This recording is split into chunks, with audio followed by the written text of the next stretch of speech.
Hey there guys, this is Greg from NFG Customs, and tonight let's talk about regulators and springs. So I'm just going to kind of ramble on here for a few minutes while give you guys a chance to get to join. I know it's been a while since we've done a video. It's just been I've been busy. It's been the past couple weeks have been nuts. So so my apologies for being absent, but just been really way too busy with stuff to be able to do videos in here. So I've gotten a couple cool requests for some video options. One person asked for a maintenance video, you know, how to maintain stuff. And there's been a couple people asking for stuff to do with springs and regulators. So I figure we can do springs and regulators in one. That should be a pretty straightforward and easy one to do. So let's we'll give it just another minute or two and see if we can get a few more people on watching here. So yeah, tell us about the NFG springs. It's springs.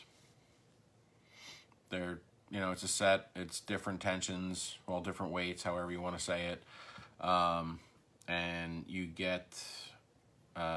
Jake asked about the NFG springs. If you're not paying attention, basically it's similar to a Madman kit, where you get 3 valve springs and 3 hammer spring.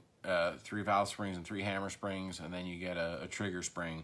We do not have a sear spring yet. We're still kind of trying to find something that we like that kind of fits the price point. But they're pretty good springs. We've been using them for a while, and we decided, hey, let's make a kit out of them and sell them to people. Yeah, they're a solid kit. You know, it's pretty similar, but we'll get into that a little bit more, because those are the springs that we're going to use for an example. So just because I have a lot of them. So anyway, so let me while we're do we really only have 3 people watching? We had all these people like say it's watching, and then it says there's only 3. Interesting. All right. So I have a couple of regs here that we're gonna try and crack into. I got one here that's just beat the absolute piss. I don't know if we're gonna be able to get into it though. I don't feel like setting up the vise and everything to get it out, but we'll see here. It's the one that I really kind of want to show you. Yeah, Mark, what's up, dude? I don't know. All right, we're not going to use the Craptastic CP reg. We'll just we'll break down some other ones. So anyway, so let's go ahead and get to it. So what is the purpose of a regulator? So just like the name sounds, it is to regulate air. And we have a couple here. We have a, this is a Sidewinder reg. This is a new style, one of the STS regs, which are actually very, very nice regs. And then we have an Inception Designs reg, which is another phenomenal reg. I know I'm an Inception dealer, and I do a lot of Inception related stuff. But these regs are really, really phenomenal. They have amazing flow. They're super consistent. And then I'm also a huge fan of the AKA regs. So, but anyway, so let's get to it. So a regulator is going to regulate air pressure. Okay, so you have air pressure coming in here. This is going to be higher, and then it's going to come out here, which is going to be lower. Now, with a lot of regs, they have a range that they'll work. So you'll be able to set it from, like, you know, 200 PSI to 500 PSI or 600 PSI. Or you can just open it fully. There are some regs that don't allow you to open them fully. They just kind of get to a point and that's it. But you can, with like Inception and Empire, and I'm pretty certain you can do it with the Sidewinder style regs. I think a lot of those you can open wide if you really want to, but that completely defeats the purpose. Then you're just paying like $90 for a foregrip, right? So anyway, so I figure we can talk about the parts inside of a reg. And to disassemble, so we're going to do the Inception reg here. So to disassemble the Inception reg, you want to take off this thing here, this end cap. And the purpose of this end cap is to look cool and also to keep the sliding or the rotating sleeve from coming off, because there is pressure in there, because this is where you hook your air supply to, right? Now inside here there's 2 O-rings. I'm not going to pull the O-rings out of here, but there's 2 O-rings in there that create the seal for here. Air flows into these ports here. Let me get my pointer here. So air flows into these ports here to enter the regulator chamber inside here. So what's in there? What's in that regulator chamber? So let's take a peek. There's a couple things going on in here. And a lot of guys are afraid of regulators. They're afraid to take them apart. Like there's some kind of great mystery about regulators. So you're going to have this piece. This is your your adjustment screw, right? And then inside you have a piston. I don't know if that's really the piston. I don't know what this, I forget what this part's called. I'm really having a brain fart today. And then inside of there, you're also going to have a spring. And let's break this down a little further and we'll take all the parts out. This is just the top cap. This is basically serves as an adapter between the regulator and your gun.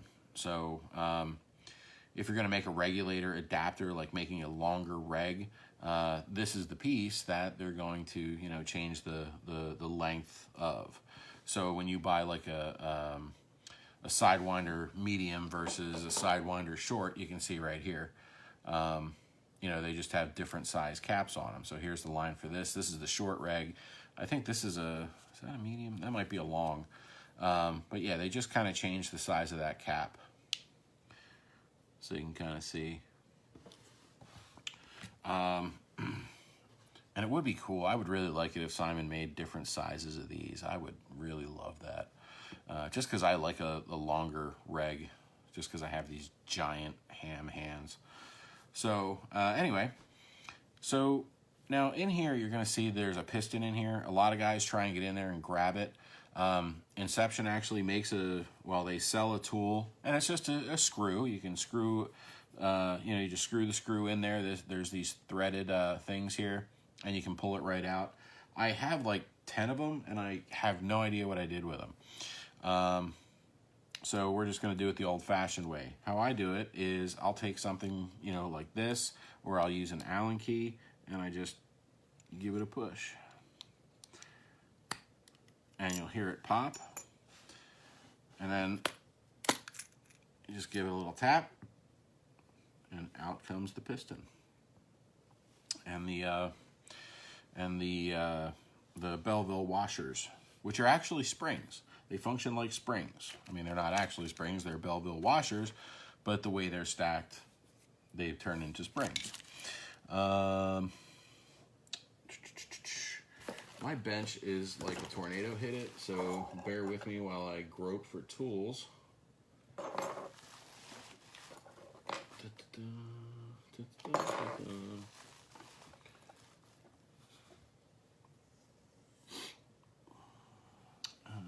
Where's the pick I am looking for?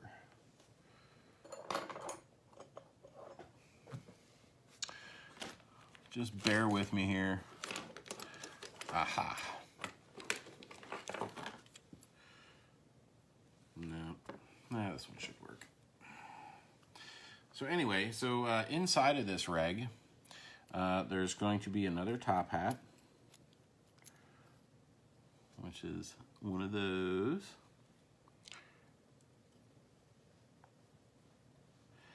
And down here, there's a little O-ring in there. So if we're gonna break this down and kind of look at this, you know, from an exploded view, the inside of this reg is going to look like this. So I'll put this kind of here so you can kind of get an idea of what goes where. I don't know. You know this collar goes here. I'm going to get that out of the way. All right. So this is what you're looking at inside of the reg right here. Can you see that, or should I move it up here? So really very simple. I mean, there's not a whole lot to them. Now, some regulators out there, they may be configured a little bit different. You know, they may have a little bit different functionality, but it's all it's all pretty simple stuff. You know, there's not, it seems like there's a lot of parts. It seems like it's, you know, confusing, but they're really not too bad. You know, some regulators, you know, they function a little bit different, but, you know, they're all pretty much the same. See this guy here? He's got a piston in there, just like every other reg. And then if we went ahead and we pulled the bottom out of this, instead of these Belleville washers, there would be a spring there. A lot of the WGP ones, a lot of WGP regs have springs in them. The Bob Long ones have springs.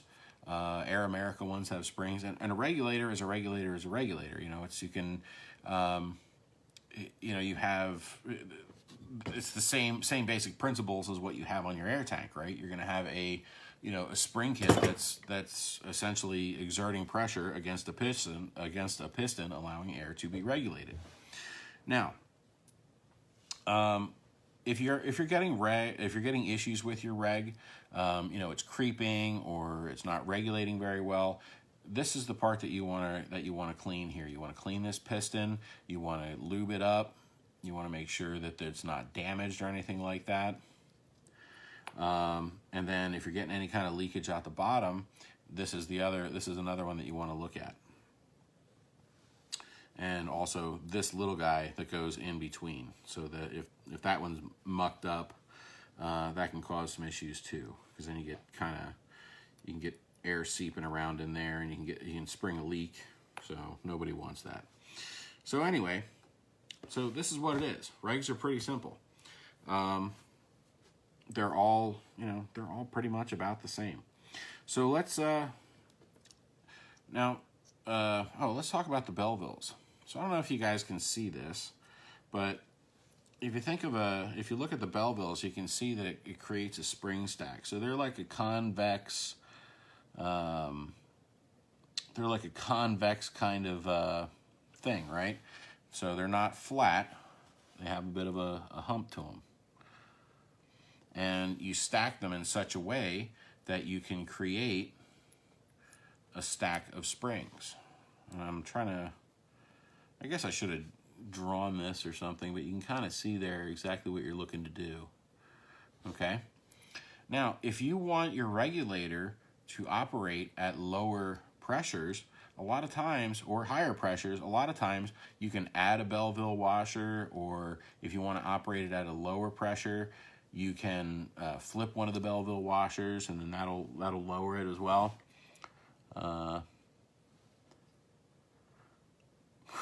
Cross-threading is nature's red, Loctite, change your mind. Yeah, I agree with that.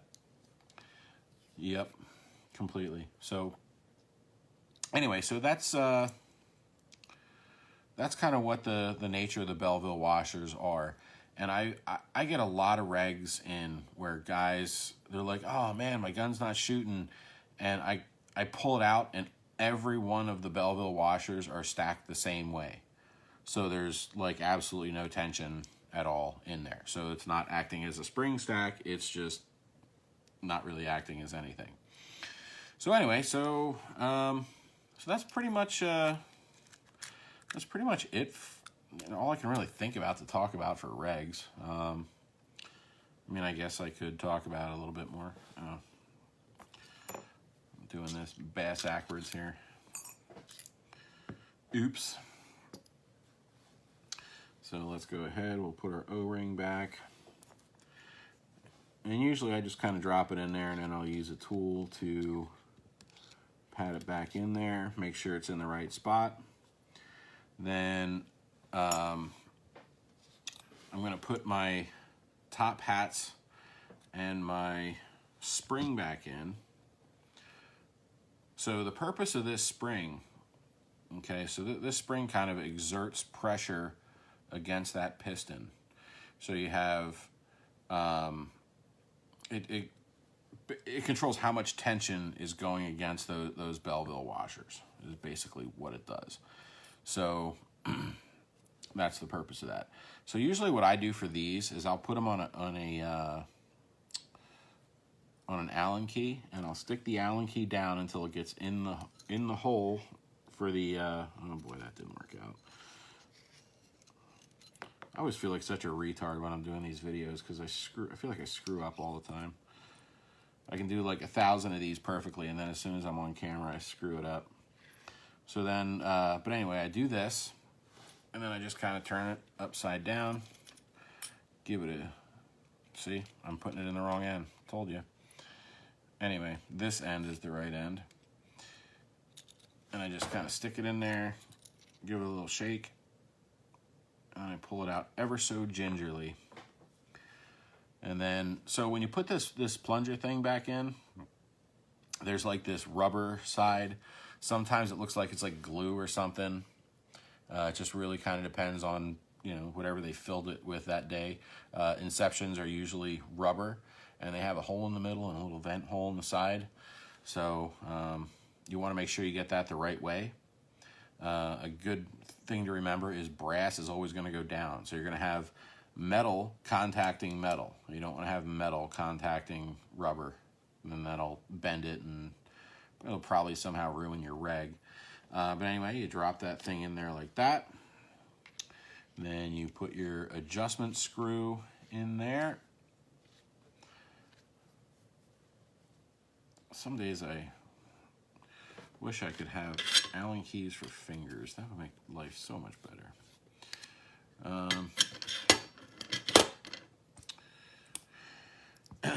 Then the Bellevilles and the plunger, we're going to put that back in there, or the piston, whatever you want to call it.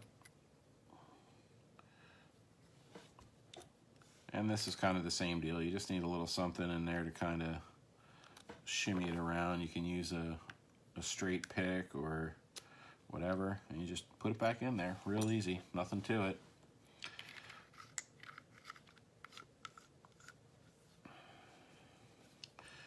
Screw your cap on, slide your collar up in there, and then put your end cap back on. And that is the mystery of regulators, at least the Inception regulator. We'll probably rip apart a couple other regulators as I see different ones and they need rebuilds. But I don't really want to go ripping apart, you know, I don't want to be ripping apart perfectly good regs. So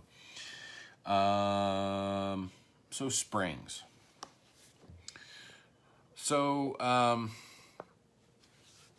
kind of the nature of the whole, kind of the nature of this group is to kind of demystify the concepts of an autococker. Everybody thinks that they're so very complex and they're intimidating. I was talking with a guy earlier today, and I was like, yeah, I could literally show you the time an autococker in about 10 minutes. It's not super complex. And he was like, oh man, he's like, I'll bet you $150 that you couldn't show me how to do it. It'll take me weeks. I'm like, nah, I'm pretty certain it's 10 minutes. I mean, it's literally just a few adjustments. And once you kind of learn, you know, how that all, you know, how they all interact, it's actually very, very simple to do. Now, sometimes, you know, you get issues and stuff doesn't work quite right. And then, you know, then you end up, you have to, you know, you're kind of going outside and you get frustrated and you mess things up, but that's all part of learning, you know, about these about these guns. So but one of the things that people really seem to be confounded by is the idea of springs and how they relate to pressure. So, let me, I thought I had a valve here. I have a valve stem. I am woefully unprepared for this video. Anyway, so, yeah,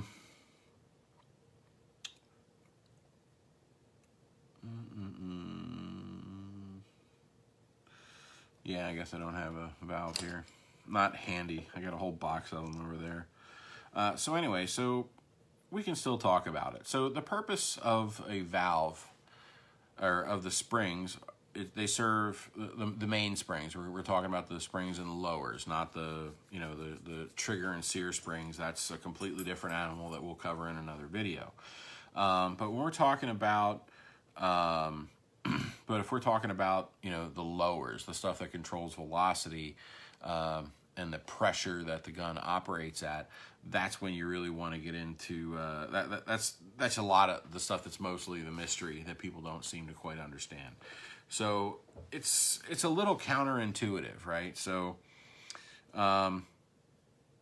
you have so like spring kits generally come as color-coded things. So you have 2 green springs, you have 2 red springs, and you have 2 blue springs. And each one of those kind of, does a different thing, right? You have ones that are generally you're going to have, the valve spring is generally going to be the opposite of the matching hammer spring. So if you have a green set of springs, you're going to have the most amount of tension on the green valve spring and the least amount of tension on the green hammer spring. So essentially you have less force pushing against more force, so your valve isn't going to open as far, okay? So let's talk about this a little bit in practice. So we were talking about, we had green springs, and let me see if I have a green valve spring.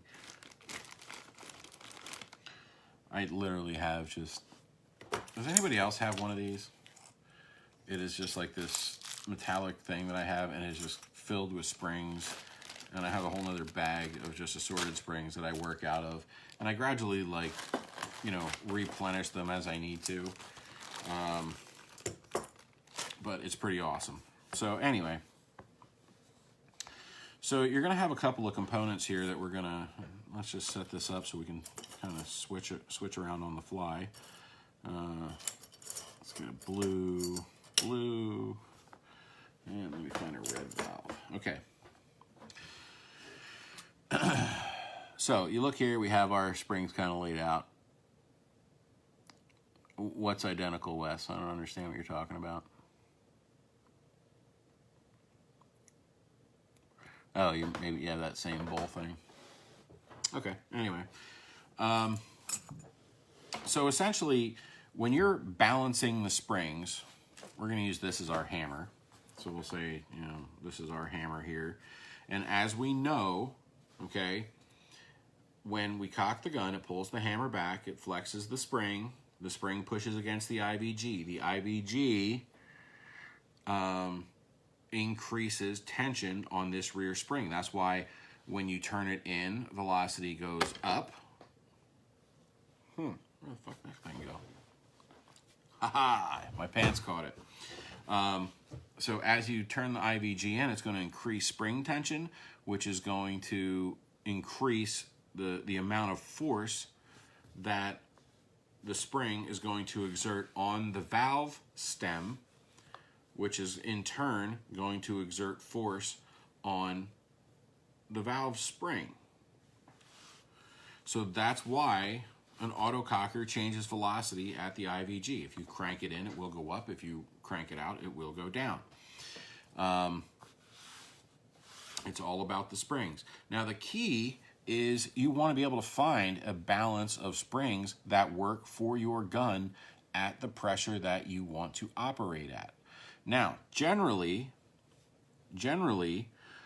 when you are using a high pressure,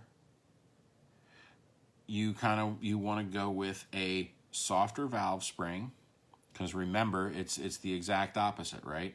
So your red springs are going to be the stiffest hammer spring and the least stiff valve spring, and then you're going to kind of move up from there. So then the blue is going to be a little bit stiffer than the red, but the hammer spring is going to be softer. And then you get to the other extreme where you have the green spring, which has the most tension on the valve side and the least tension on the hammer side.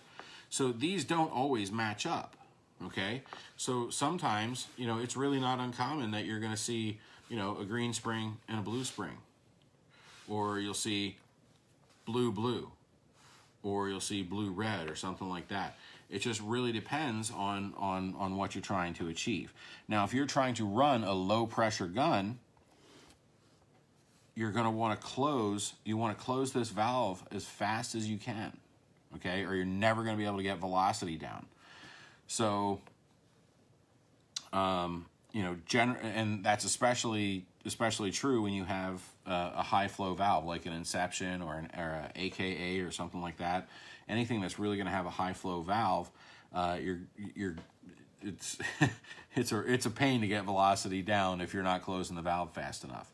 So essentially, you hear people talk a lot about the balancing springs and that kind of a thing.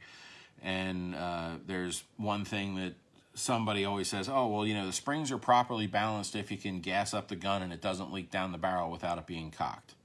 Well, I mean, that's true, because if you have a soft valve spring and a soft hammer spring, or you have a hammer spring that has more tension, or that has a significant amount of more tension, it's going to push.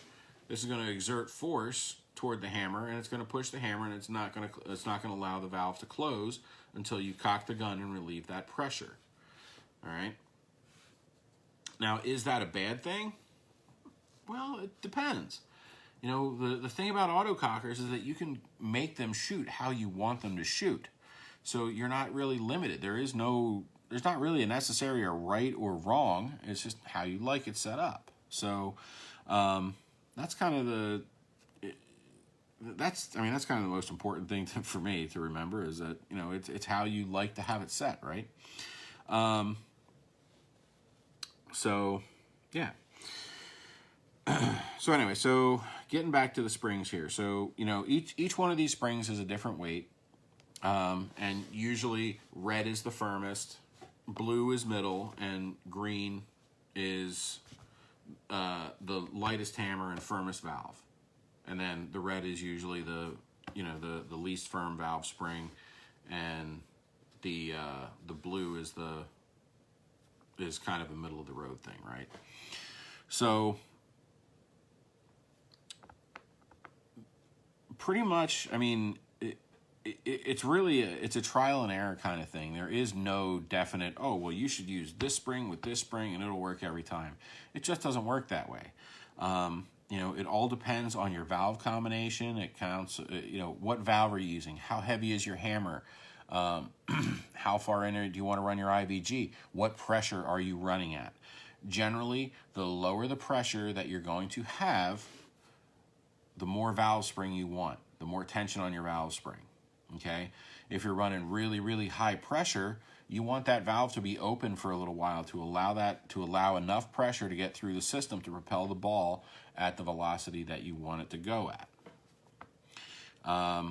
If you're kind of in, if you're using a, kind of a middle pressure, or you're having, your velocities,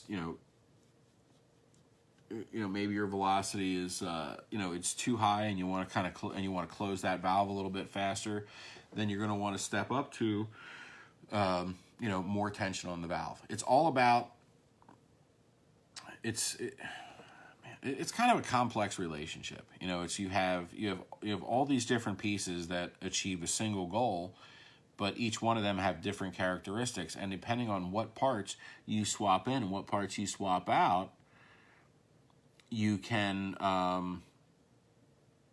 you can kind of customize and adjust how that gun shoots. Now, in most cases, a lot of guys, you're not really going to notice a difference between a WGP valve and some other valve. It's going to be in there, and whoever built it will have, put springs in there and tested it and made sure that this is what works. So like when you get the Inception guns that we build, we use Inception springs in them, and we know that with the Inception valve, with a certain weight valve spring and a certain weight hammer spring, we are going to get the desired results at a certain pressure. So now if I change the valve out, like say I took out the Inception valve and I put in a Palmer valve, well, then things are going to change a little bit. I might have to make adjustments to the springing. I might have to make adjustments to the pressure. So, so that's really kind of what that relationship is.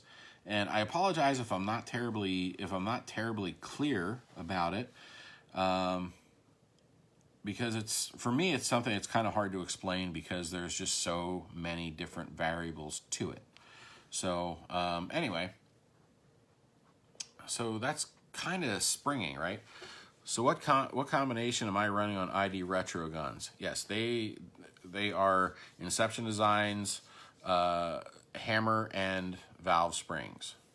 That's what we use. That is factory spec'd. With the idea is that they should run in about 350 psi, and that should yield you velocity right around 300 with the Inception hammer and with the Inception high flow valve. Now, obviously, like I said earlier, you are going to have some, there are slight differences. Every gun is a little bit different. So, some we run at lower pressure, some go a little higher. Some we have to crank the IBG in a little bit more than others. It just really depends because there are, there are slight differences. When you're manufacturing anything, you're going to have, slight differences. Spring tension. You might have one spring that's a little lighter than the other. Even though it's the same spec spring, it might be slightly different. Parts, certain parts might fit a little better. O-rings can be different sizes and cause different tensions and that kind of thing. So you have to kind of, there is still a bit of art to it.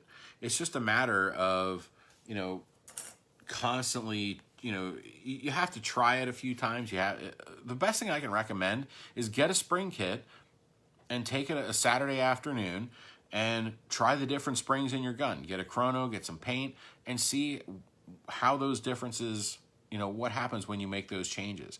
Set your IBG to like 2 turns in and try it with different springs. Try different valve springs. And then you can see how each spring set is going to behave in your gun. So that's kind of the, that's probably the best advice I can give you on springing. I mean, I don't find that there's any one perfect best way all the time for all scenarios. It just doesn't work that way. One of the reasons spring kits are so popular is because there is so many choices. There's so many different weights of valves, or so many different weights of hammers, or so many different types of valves out there, all which function differently under different principles. So while they're similar, they are different. Some valves are designed to close faster than others. Some, some are high flow, some are low turbulence, some are this, some are that. Everybody has, something they're trying to achieve with their valve design. So it's really just all about, figuring out what works best for your gun.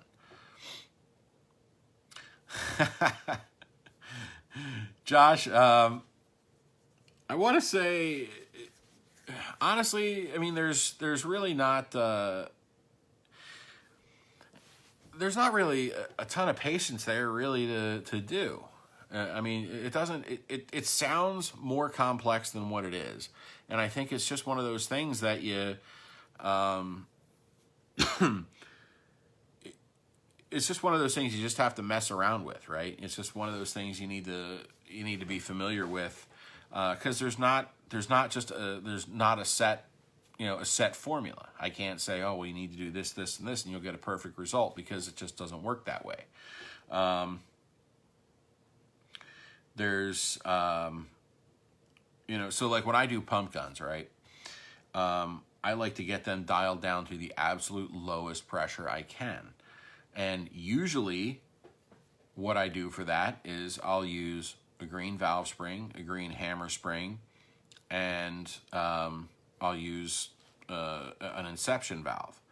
And a lot of times that works really well. But then I've set a few up where that combination didn't really work so hot, and I wasn't able to achieve the pressures that I really wanted to, so I had to do some other things in order to be able to achieve those pressures that I wanted. Or, the pressures that I wanted to. So, sorry, I had a cat hair in my mouth. Damn things. Come up on my bench and they put cat hair all over my bench. It drives me crazy.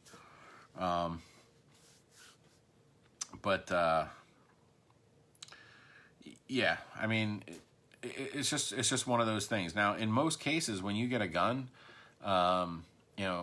like if you buy a gun, an Inception gun or a SFL or a Free Flow or whatever you want, Empire, they're going to have the springs that they use, and they're going to have it set up. You don't really want to. You don't really. If it ain't broke, don't fix it. I think a lot of guys get this idea in their head where they need to go and like mess with stuff. Now I know with your gun, which is super cool, by the way. Look at this, guys. I love this. This is like so awesome. I love this milling. This was a System X, right, Josh? This thing is just so cool. I love it. Oh man. Yeah, that thing is so cool. Anyway, now in the case when you're building your own gun, you'd want to start with a combination. You could start with blue or green blue or something like that.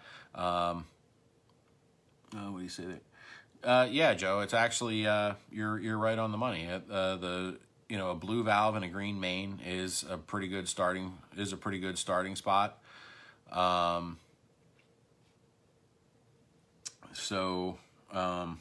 Or you could try blue or whatever. I mean, it just is what it is, and there's just so many different variables in that lower tube that it really is tough to just kind of nail it down and say, yeah, this is going to work. You just have to try it. I think usually with the valve spring, you're going to start with the middle one. If you're starting off and you have you're not sure what you're doing, you're not sure exactly what that gun is, you've never had it built before, and it's something that you're building from scratch, I personally would start with a blue spring, because that's the middle spring, right?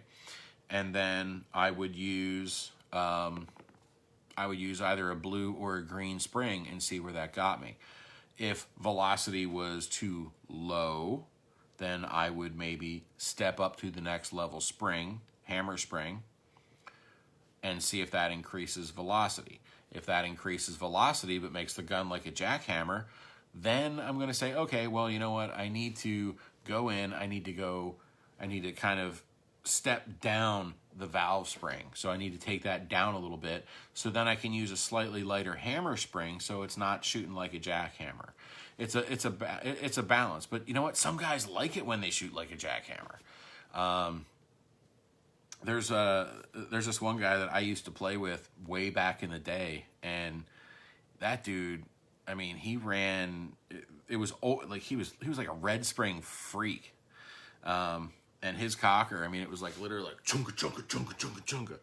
So it was it was crazy, but he loved it, and the dude got mad kills, so it worked for him. So I can't really say anything about it. So, But yeah, so I mean, you pick a starting point, usually in the middle, and then from there you just need to go up or down based on your velocity and the feel of the gun. I think that's probably why it's such an abstract thing, is because a lot of it is just, it's how the gun feels.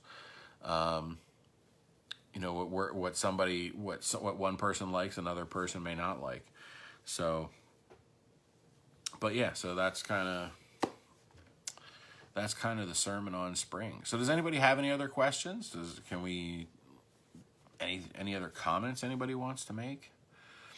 Like, hey, Greg, get a haircut because you look like a homeless person. Yeah, I do need a haircut. Look at this. Look at this, just coming out all over the place. I'm trying to think if there's anything else I really wanted to talk about here.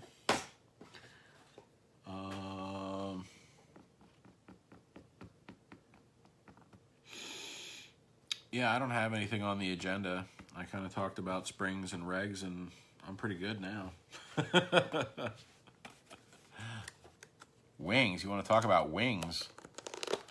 I can talk about wings all day. I love wings. Just keep the hat on. I should keep the hat on. Did I talk about sweet spotting? No, I did not talk about sweet spotting. We can talk about that, though. So a lot of guys, they talk about sweet spotting. And basically what that is, right, is, what brand is my barb wrenches again? It is Moody Tools. I got them on Amazon. And you can buy the individual wrenches. I just bought the whole set. I got the metric and the SAE, and I think I spent like $50 or $40 total. But they're really, really great. I love these wrenches. They're spectacular. So yeah, I would use those. So anyway, so sweet spotting a reg.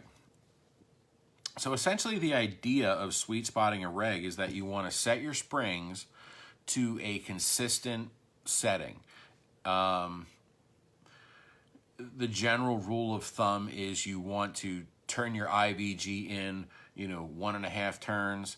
The reality is you want to turn your IVG in until you have tension on the spring. Some springs are longer, some springs are shorter. So if you crank the IVG in and you have a spring that's fairly long, and you crank it in 1.5 turns, you're going to get a lot more tension on that spring than what you really think. And then you're not going to be able to get your pressure right no matter how much you mess with it. Now, there's a couple ways that you can kind of sweet spot a reg. I'm going to tell you what the old school way is, where basically you stick your reg on there and you have it turned all the way at the lowest pressure, and then from there you kind of add it a little bit at a time while you're shooting it over a chronograph. And as you increase the pressure, your velocity therefore should increase until you get to a point.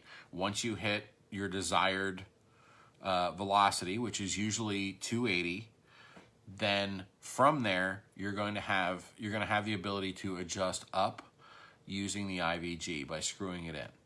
So that's kind of, that's the generally accepted method for sweet spotting a reg. Personally, I use a pressure tester.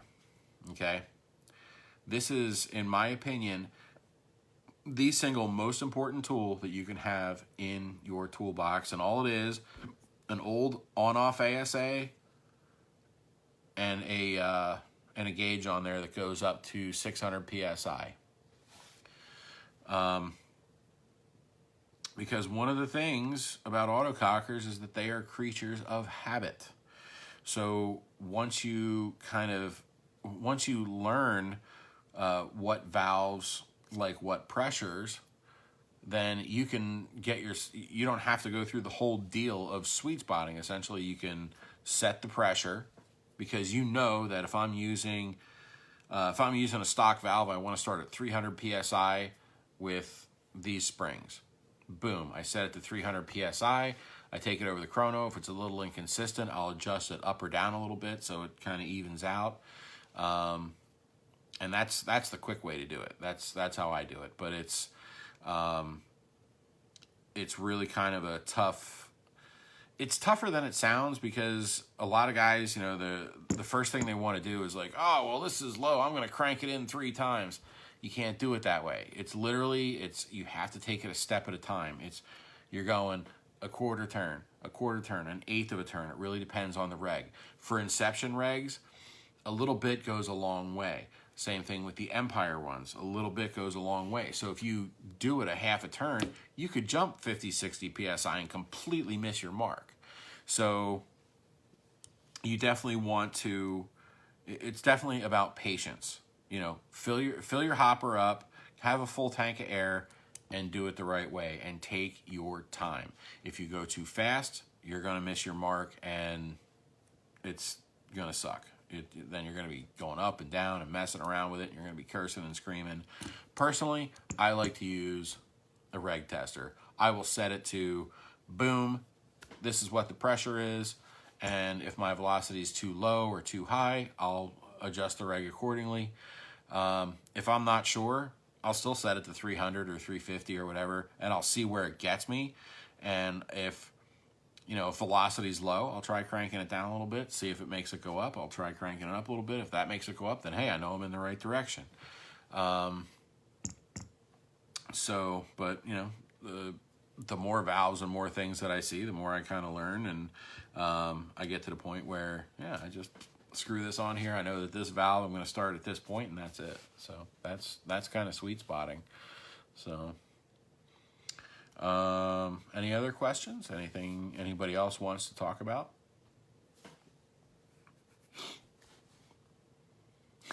See, patience. Yeah, dude, it's kind of it's a tough thing.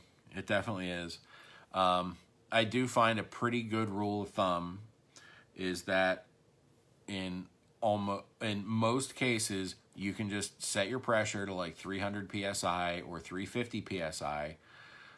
Or if you like to gamble a little bit, go 325, and then you have 2 directions to go. But 9 times out of 10, an autococker is going to run really good between 300 PSI and 350 PSI.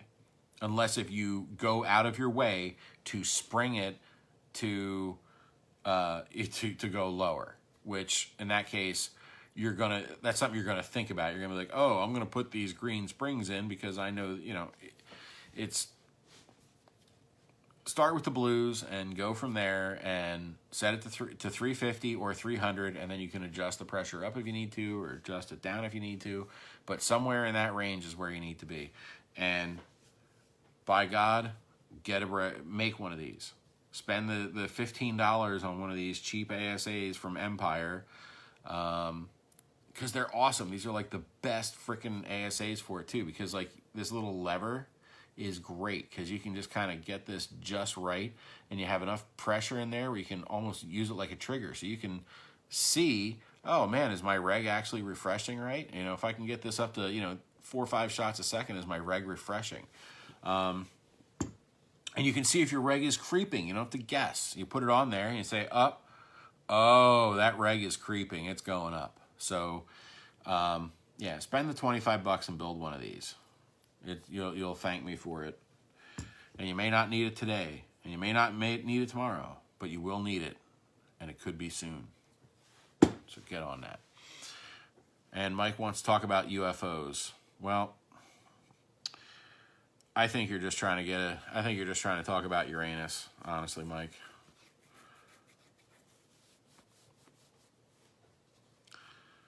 I know all about you and your fascination with Uranus. So, the benefits to running a lower pressure,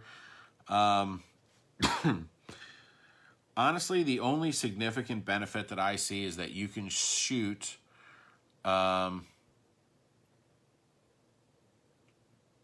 have a chronograph. I have 2 of them. I got one of these clock 3s. This thing stopped working right. So I got to send it back. It's going back to Virtue again to get a new board. So anyway, so the benefits of lower pressure, the only one that I find that is legitimate is that it allows you to shoot more brittle paint. That's about it. Generally speaking, lower pressure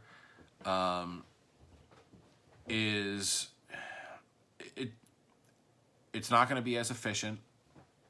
Because you're using more volume out of your tank. To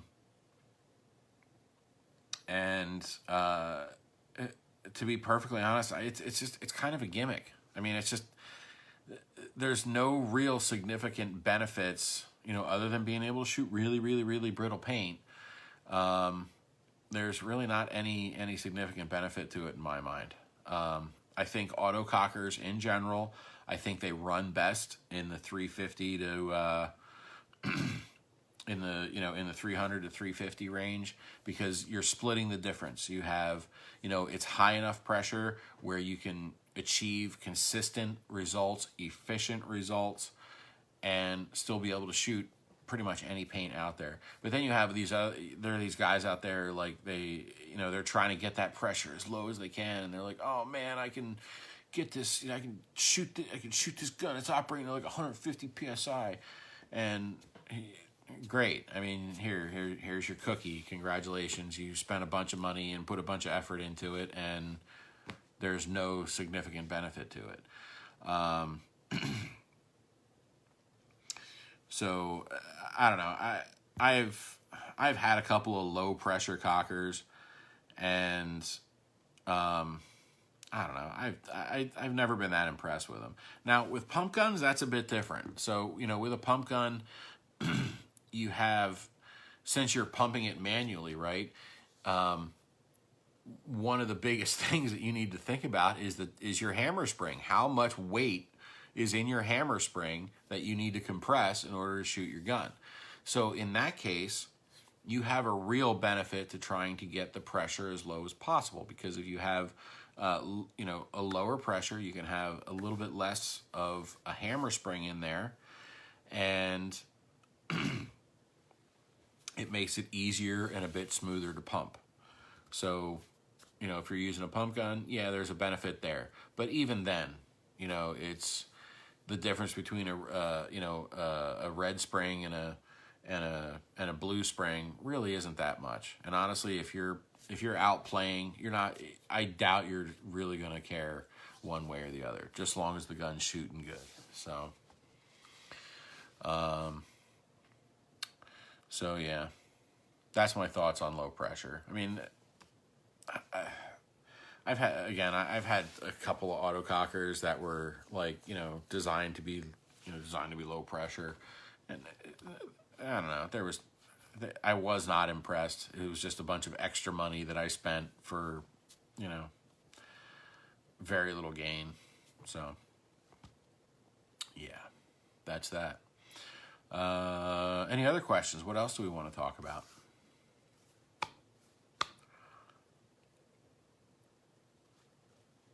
Bueller.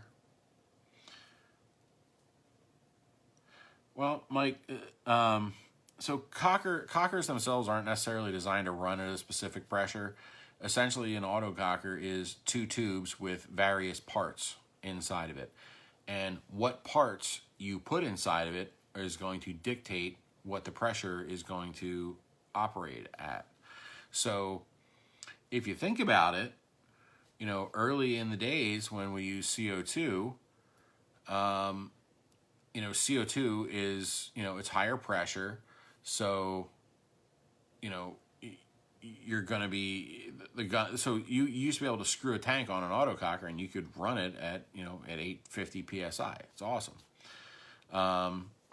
But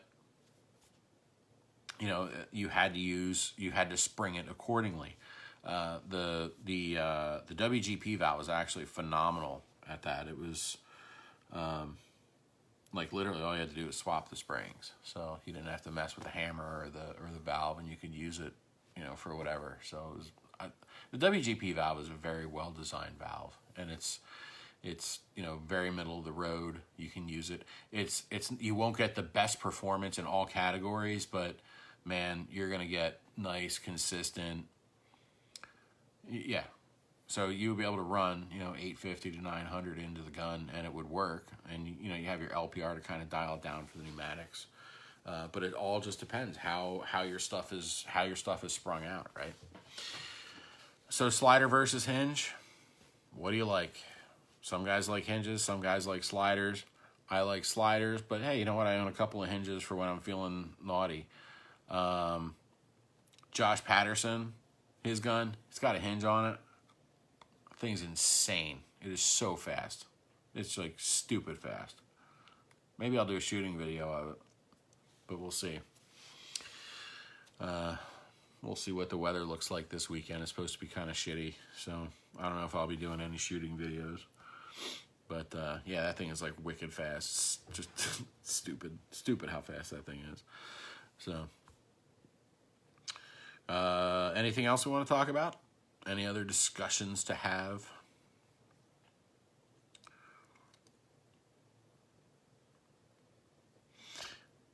All right, going once. Going twice. All right. We'll call that kind of the end of the discussion. Keep in mind, I am still kind of kicking around the idea of doing the online, you know, kind of the online group tech course. Basically, the idea is that, you know, we would be able to, you would purchase an Inception gun kit. I can provide them. And then from there, we would build the kit together as a class. We would go through everything, and we would try to make it as interactive as possible, where you would be able to share your work and kind of ask questions and all that kind of thing. I'm still kind of trying to figure out exactly what the logistics of that are, as far as, you know, pricing, what's going to be included. I kind of feel like I would like to include a full toolkit of everything that you need. So you essentially get a box, you open it up, and you are ready for class. So I'm kind of thinking that we can do it a couple of different ways. We could do, everybody has to do the same body and you get what you get, or you would be able to get, you know, body A for X price, body B for, you know, A price, body C for B price, and so forth. But that's all stuff that, you know, that we can kind of talk about. I'm going to, maybe tomorrow we'll do a video and we'll actually just have a live discussion about that tech class and how it's going to work. So, but I mean, unfortunately, it's, you know, it's not something that's going to be cheap. You know, it's not, you know, you're basically, you're going to be buying, you're going to be buying all the parts to build your gun. So, sorry, but it's just, I don't have an extra 10 grand laying around to buy you all guns. But the nice thing is that, you know, you'll get it, you'll be able to, you'll be able to build it out, and you would be able to have, you'd be able to go and say, I built this gun, you know, and have pride in what you did. And it's also going to give you the opportunity to build a gun supervised and learn exactly, you know, it's gonna, you're gonna be able to learn everything you need to learn. Yeah, the same type of body would cut down on the logistics, but it's, the class is definitely going to be capped at like 10 people or 15 people. So we're not going to be, it's not going to be nuts. You know, we're going to have, and aside from building the guns, it's all the same. It's just, you know, what are you putting in the body? So now we are probably not going to do like, you know, it's all going to be full body type guns. So we're not, you know, changing things around. Like I don't want to have one guy trying to build a mini, right? Or some guy trying to build a mid block. We're not doing that. That's going to be a little bit too much, because there's enough differences in building them. I mean, yeah, they're simple. They're autocockers. They're all very similar, but I want to keep it to where everything is going to be kind of uniform and give you guys a chance to get a gun and have, you know, and have some ownership in it. It's just like, you know, when we do a tech class at like Paintball Extravaganza or something like that, you know, we pay a fee, right? And then we get knowledge, and then we also get to take a gun home with us that we built, so that we can mess around with it, so that we can you know, get familiar with it, so when it comes time to fix one, we have an idea of what needs to be done. So anyway, so that's on the plate. I am going to I would really like to start putting that together. I am shooting for a date in April or May to do that. So I'm going to get pricing up. Hopefully I'll have that in the next few days, and then hopefully we can kind of you know, start thinking about it. So all right, guys, I'm going to call it a night. If you guys have any questions, or if you have any other video topics that you want, please feel free to PM me, or you can post up in the group. The next video that we're going to talk about will be maintenance, most likely, and then I do want to talk about the online class. But if there's something else that we want to kind of get in there, just feel free to let me know, because otherwise it would be kind of a short one. So, all right, guys, if I don't see you tomorrow, have a great weekend, and I will talk to you soon. You keep saying that. I haven't seen you. You ain't been around. I don't know where you're at. All right, guys, I'm out. Have a great night.